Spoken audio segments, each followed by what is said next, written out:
दोस्तों, बोस एकेडमी के एक नए वीडियो में आपका स्वागत है। आइए हम इस वीडियो में जानने का प्रयास करते हैं लक वर्सेस हार्डवर्क के बारे में। जी हाँ दोस्तों, क्या लक रियली में हमें हेल्प करता है और हार्डवर्क क्या आपको एक प्रॉफिटेबल ट्रेडर बना सकता है कि नहीं। सेबी के आंकड़ों के हिसाब से 93% ट्रेडर्स एफएनओ में लूज़ करते हैं, जो कि ऑलमोस्ट 1.8 लाख करोड़ से ज़्यादा 2 साल में लूज़ कर चुके हैं। इसका डेटा कैश मार्केट में अगर आप देखें तो जो इंट्राडे ट्रेडिंग होती है उसमें जो लॉस है वो केवल 70% है। इसका मतलब ज़्यादातर लोग फ्यूचर एंड ऑप्शन में लॉस कर रहे हैं। कैश मार्केट का लॉस कम है एफएनओ से। उसके अलावा अगर आप देखेंगे तो जो ट्रेडर्स हैं जिनका उम्र 20 ईयर्स एंड लेस है, उनमें जो सक्सेस रेट है वो बहुत ही पुअर है, 80% से ज़्यादा लॉस करते हैं। वहीं पे जो 60 ईयर प्लस हैं उनका जो विन रेशियो है वो बेटर है। ध्यान से सुनिएगा, वो 50% से ऑलमोस्ट ज़्यादा बार प्रॉफिटेबल हो रहे हैं। इसका मतलब कि कहीं ना कहीं ट्रेडिंग में एक्सपीरियंस एक बहुत महत्वपूर्ण रोल प्ले करता है। अगर आप यंग हैं, अगर आप डायनेमिक लर्निंग कर रहे हैं, तो आपको एक चीज़ तो हमेशा सीखनी पड़ेगी, वो है कि मार्केट में आने से पहले अपने आप को एक एक्सपीरियंस की तरफ जाएं। अगर आपके पास एक्सपीरियंस नहीं है तो एक्सपीरियंस लें, थोड़ा समय दें। Of market on market learning को बढ़ाते हुए ही आप ट्रेडिंग शुरू कर सकते हैं। समझने का प्रयास करते हैं विनिंग स्ट्रीक। कभी कभी जब आपका समय अच्छा होता है तो आपको लगता है कि मेरे को लक से पैसा बन रहा है, बट पैसा कहीं ना कहीं बनता है आपके लॉन्ग टर्म में। जो बनता है वो आपके रिस्क मैनेजमेंट और आपके learning appetite with execution skills से बनता है। समझने का प्रयास करिएगा दोस्तों। आज के टाइम पे ट्रेडिंग लक स्पेक्ट्रम अगर आप ट्रेडिंग का देखेंगे तो मोस्टली इंट्राडे ट्रेड में एक आधा ट्रेड में लक मिल जाएगा, बट अगर आप 500 से ज़्यादा ट्रेड करते हैं और प्रॉफिटेबल होना चाहते हैं तो उसमें लक बिल्कुल काम नहीं आएगा। लक हमेशा स्मॉलर टाइम फ्रेम में ज़्यादा काम करता है। लंबे टाइम फ्रेम में लक काम करे ऐसा ज़रूरी बहुत कम है। लंबे टाइम फ्रेम में एक ही चीज़ काम करती है, वो एफर्ट्स, हार्डवर्क प्लस स्किल। तीनों चीज़ का एक जो कॉम्बिनेशन है वो आपको हेल्प कर सकता है एक अच्छा ट्रेडर बनने में। टेक अवे क्या है दोस्तों इसका? टेक अवे ये कि skill in trading is a very important thing and you need to keep improving upon it almost on the daily basis. समझते हैं दोस्तों कि हार्डवर्क अगर आप करते हैं तो आपको कैसे हेल्प कर सकता है लॉन्ग टर्म में स्किल इम्प्रूव करने में। आइए समझने की कोशिश करते हैं। मतलब ये आपके स्किल को इम्प्रूव करेगा तो आपका ऑलमोस्ट प्रॉफिटेबिलिटी की तरफ जाने का समय शुरू हो जाएगा। तो सबसे पहली चीज़ होती है वो position sizing and stop loss discipline. अगर आप मार्केट में ट्रेड करते हैं तो पोजीशन साइजिंग को अपना स्टैटिक रखें, कम लॉट से ट्रेड करें, कभी भी बड़े ऑर्डर्स मत लगाएं। मार्केट की चाल को रिस्पेक्ट दें, मार्केट की चाल को रिस्पेक्ट देंगे तो अच्छा पैसा बनेगा। A tested strategy with positive expectancy पे आप हमेशा काम करें, मतलब जो भी बैक टेस्टेड लर्निंग के आपके गाइडेंसेस पास्ट में मिले हैं उसी को इम्प्लीमेंट करें।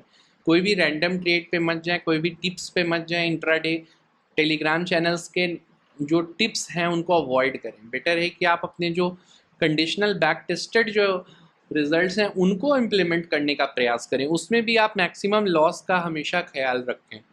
इमोशनल कंट्रोल अंडर प्रेशर, सबसे इंपॉर्टेंट चीज़ एक ट्रेडर को होता है वो होता है अपने आप को इमोशनली मतलब कंट्रोल करके अपने आप को स्थापित करना बाजार में। देखिए, इमोशनल ट्रेडर हमेशा मार्केट में एक बहुत बड़ा खतरा क्रिएट करता है, क्योंकि उसको हमेशा फील होता है कि जल्दी से जल्दी मुझे पैसा कमाना है, जल्दी से जल्दी मुझे लॉस रिकवर करना है। और यही कारण है कि इमोशनल ट्रेडर एक बहुत ही डेडली ट्रेडर हो जाता है वो, और कहीं ना कहीं धीरे धीरे वो ओवर ट्रेडिंग की लत से ग्रसित हो जाता है। और आजकल जैसा मार्केट आप देख ही रहे हैं, रेंज बाउंड है, तो उसमें आपने जिस दिन भी बड़े ऑर्डर्स लगा दिए और आपने ध्यान से रिस्क मैनेजमेंट नहीं किया तो आपके अकाउंट को भी वाइप आउट कर सकता है। फोर्थ पॉइंट हो गया ट्रेडिंग जर्नल। तो हम ऑलमोस्ट हर ट्रेडिंग साइकोलॉजी की वीडियो में ट्रेडिंग जर्नल के बारे में बात करते हैं। जो भी आप ट्रेड लेते हैं उसको जर्नल करें। फिर फिफ्थ पॉइंट हो गया capital preservation is the best priority for everyone. तो आपका जो कैपिटल है उसको प्रिजर्व करने के लिए आप पूरी ताकत लगा दें। कहाँ से लगाएंगे? उसके लिए आपको रिस्क मैनेजमेंट सीखना ही होगा। चाहे आप डेल्टा हेजिंग करें, चाहे नॉर्मल हेजिंग करें, या तो स्टॉप लॉस लगाएं। स्टॉप लॉसेस केवल इंट्राडे में काम आते हैं, पोजिशनल ट्रेड्स में स्टॉप लॉसेस काम नहीं आते हैं। तो आपको बहुत ज़्यादा ज़रूरी है कि अगर आप पोजिशनल बैठ रहे हैं तो आप हेजिंग करके ही बैठें, क्योंकि गैप अप गैप डाउन के जो खतरे हैं वो आपके कैपिटल को वाइप आउट करवाने में बहुत हद तक जिम्मेदार हो सकते हैं। रियलिस्टिक कॉस्ट अकाउंटिंग के बारे में समझने का प्रयास कीजिए।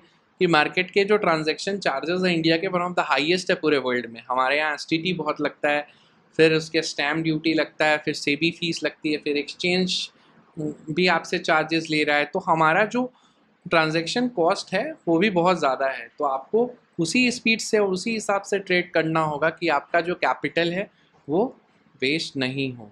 रियलिस्टिक रहें, अपने आप को ये सोचें कि जो भी हम ट्रेड करेंगे उसमें कभी बड़ा लॉस ना हो, ताकि आपका जो अकाउंटिंग है, आपकी जो कॉस्ट है वो कम रहे। सेबी आपको क्या कहता है? सेबी का डेटा, जो प्रॉफिटेबल हैं वो स्मार्ट हैं, वो इम्पल्सिवली ट्रेड नहीं कर रहे हैं, वो स्मार्टली ट्रेड कर रहे हैं। एबव 53% का लॉस रेशियो है, मतलब ज़्यादातर लोग प्रॉफिटेबल है, लॉस को जल्दी कट करना सीख जाते हैं। वो लॉस मेकिंग जो ट्रेडर्स हैं वहीं पे यंग, तो जो लॉस मेकिंग वाले हमारे ट्रेडर्स हैं उनका सबसे बड़ा प्रॉब्लम क्या है? वो फ्रीक्वेंट ट्रेडिंग करते हैं, उनका इमोशनल कंट्रोल नहीं होता, वो रिकवरी के लिए हमेशा प्रयास करते हैं, उनके पास हमेशा जो एक्सपेक्टेशन होती है वो हाई होती है, रिस्क रिवॉर्ड मैनेज नहीं करते, कैपिटल छोटा रखते हैं, लर्निंग पे एग्रेसिवली फोकस नहीं करते हैं। इन्फ्लुएंसर्स द्वारा प्रमोट की जा रहे हैं वीडियोस के थ्रू वो इन्फ्लुएंस तो हो जाते हैं कि मुझे सक्सेसफुल ट्रेडर बनना है, मुझे रिच बनना है, उसमें वो अपने ड्रीम्स और विशेस विश लिस्ट बना लेते हैं, बट उनका जो पाथ है, उसके जो चलने का रास्ता है, उस पर वो सक्सेसफुली काम नहीं कर पाते हैं।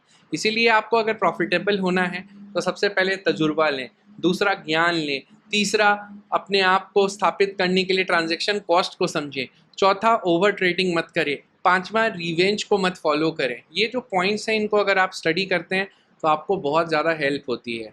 समझने का प्रयास कीजिएगा क्या क्या इंपॉर्टेंट चीज़ें हैं जिसको स्मार्ट ट्रेडर्स नज़र रखते हैं और एक नॉर्मल ट्रेडर नहीं रखता है। तो कई लोग कहते हैं कि टेलीग्राम पे जो टिप मिल रहा है वो बहुत अच्छा है, मैं उस वो कभी फेल नहीं होगा। ऐसे चीज़ों को बिल्कुल फॉलो मत करें। टेलीग्राम के टिप्स का कोई भरोसा नहीं, आज चले कल नहीं चले। उसके बाद कोई आपको ऐसा लग रहा है कि नहीं मैं तो पिछले 8-10 ट्रेड से हमेशा प्रॉफिटेबल हो ही रहा हूँ, तो इस बार मैं बड़ा बेट लगाता हूँ और इस बार मैं बड़ी कैपिटल पर रिटर्न बनाऊँगा। तो ऐसे में हमेशा देखा गया है लॉस ही होता है। अगर नीचे जाए तो कभी भी एवरेज नहीं करना है, never ever average your loss making position. सबसे बड़ी गलती जो एक ट्रेडर करता है कि वो अपने लॉसेस वाले पोजीशंस को एवरेज करता है। फिर उसके बाद एक साइकोलॉजिकल जो एज होता है वो कम ट्रेड्स में होता है। अगर आप ज़्यादा ट्रेड कर रहे हैं तो आपकी लूजिंग प्रोबेबिलिटी भी बढ़ जाती है। More trades more loss, more trade less profit, because आपके ट्रांजेक्शन चार्ज भी बढ़ रहे हैं।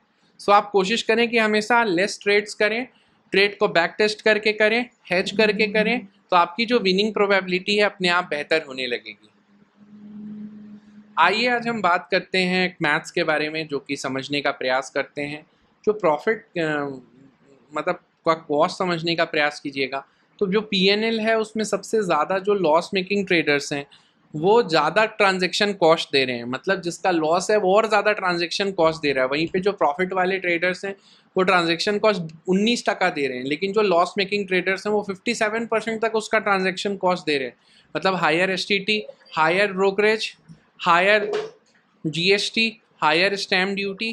बात कर रहे थे कैसे एक लॉस मेकिंग ट्रेडर्स के ट्रांजैक्शन कॉस्ट भी ज़्यादा हैं, वहीं पे जो प्रॉफिटेबल ट्रेडर है वो अपने ट्रांजैक्शन कॉस्ट को कम रखता है। तो सारा कुछ दोस्तों होता है वो more trading. More trading means the probability to lose money increases, क्योंकि आपके ट्रांजैक्शन कॉस्ट वर्ल्ड में वन ऑफ द हाईएस्ट हैं। एसटीटी बहुत ज़्यादा लगता है, 8 से 10 तरीके का ट्रांजैक्शन चार्जेस एक ही ट्रेड में लग रहा है। तो आपके लिए बहुत ज़रूरी होता है कि आप अपने साइकोलॉजी को सही रखें। ट्रेडिंग में सबसे इम्पॉर्टेंट है कि लेस ट्रेड मोर प्रॉफिट के कॉन्सेप्ट को समझें। अगर आप लक वर्सेस हार्डवर्क के बीच की अगर बात को समझें तो लक और हार्डवर्क क्लियरली बताता है कि luck does not cancel hard work, does not cancel luck. Luck तो आपका एक इम्पॉर्टेंट फैक्टर होता ही है, बट हार्डवर्क आपको एक अच्छा पॉलिश ट्रेडर बनने में बहुत हेल्प करता है। इसके अलावा अगर आप लॉसेस को कंट्रोल करना सीखते हैं तो आपका अपने आप जो प्रॉफिटेबिलिटी है वो बढ़ जाता है। उसके बाद आपके पास लॉन्ग टर्म प्रिसिवरेंस लेके आता है हार्डवर्क। वहीं पे लक है वो डिसाइड करता है आपका कि क्या शॉर्ट टर्म में आपको हो सकता है कि लक सक्सेसफुल बनाए, बट लॉन्ग टर्म में हमेशा आपका हार्डवर्क ही काम आता है। तो बेटर है कि आप लक वर्सेस हार्डवर्क के कॉन्सेप्ट को समझ के ट्रेड करें। अब आज से क्या करना है दोस्तों, आपको अगले ट्रेड लेने से पहले ध्यान पूर्वक सुने। अगले जो 5 कदम उठाने हैं आपको नेक्स्ट ट्रेड लेने से पहले, आपको सबसे पहले अपना ट्रेड लेने से पहले रिस्क एपेटाइट डिफाइन करना है। इनफाइनाइट रिस्क एपेटाइट पे कभी सौदे मत करें। जी हाँ दोस्तों, आपको जो भी ट्रेड लेना है उसमें रिस्क एपेटाइट डिफाइन करें। मैक्सिमम रिस्क और मैक्सिमम रिवॉर्ड डिफाइन किया गया ट्रेड बेटर आउटकम लेके आता है। दूसरा चीज़, ट्रेड लेने से पहले उसका बैक टेस्टेड रिजल्ट की संज्ञानता ज़रूर ले लें। तीसरा चीज़, ट्रेडिंग जर्नल हमेशा मेंटेन रखें, चाहे प्रॉफिट हो या लॉस। उसके बाद 100 ट्रेड्स मिनिमम कंप्लीट करें। उसके बाद उसका फिर आप एक लर्निंग नोट्स बनाना शुरू करें और उस पर फिर आपको खुद समझ में आएगा कि क्या हो रहा है, नहीं हो रहा है। और लास्ट बट नॉट लीस्ट कि आपके जो ट्रेडिंग के कॉस्ट हैं उसको कहीं ना कहीं कम रखने के लिए ओवर ट्रेडिंग मत करें। ओवर ट्रेडिंग अच्छे प्रॉफिटेबल पोर्टफोलियो को भी लॉस में कन्वर्ट कर दे रहा है। तो ये जो मैकेनिज़्म है ये कहीं ना कहीं ऑलरेडी आपके लिए बनाई गई है कि आप अपने ऑर्डर लगाते ही देख सकते हैं कि आपके कितने ट्रांजैक्शन कॉस्ट लग रहे हैं, क्या लग रहा है, क्या उसका आपके पोर्टफोलियो पे इम्पैक्ट होगा। इन सारी चीज़ों को देखे बगैर ट्रेड कतई मत करें, अगर अदरवाइज आपके जो लॉसेज हैं वो बढ़ते जाएंगे। Last but not least, hard work का कोई रिप्लेसमेंट नहीं होता ट्रेडिंग में, but hard work with smart work and some luck, luck तो ज़रूरी है ही। तो ये अगर तीनों का तड़का लग जाए तो आप एक बड़े और सक्सेसफुल ट्रेडर बन सकते हैं। वीडियो कैसा लगा आप ज़रूर बताइएगा, और ऐसे ही ट्रेडिंग वाले जो साइकोलॉजी के वीडियो हैं, साइकोलॉजी ऑफ ट्रेडिंग से रिलेटेड वीडियो हैं, उससे ही हम लर्निंग सीरीज़ लेके आते रहेंगे। आप सबका इस वीडियो को देखने के लिए धन्यवाद। नमस्कार, जय हिंद।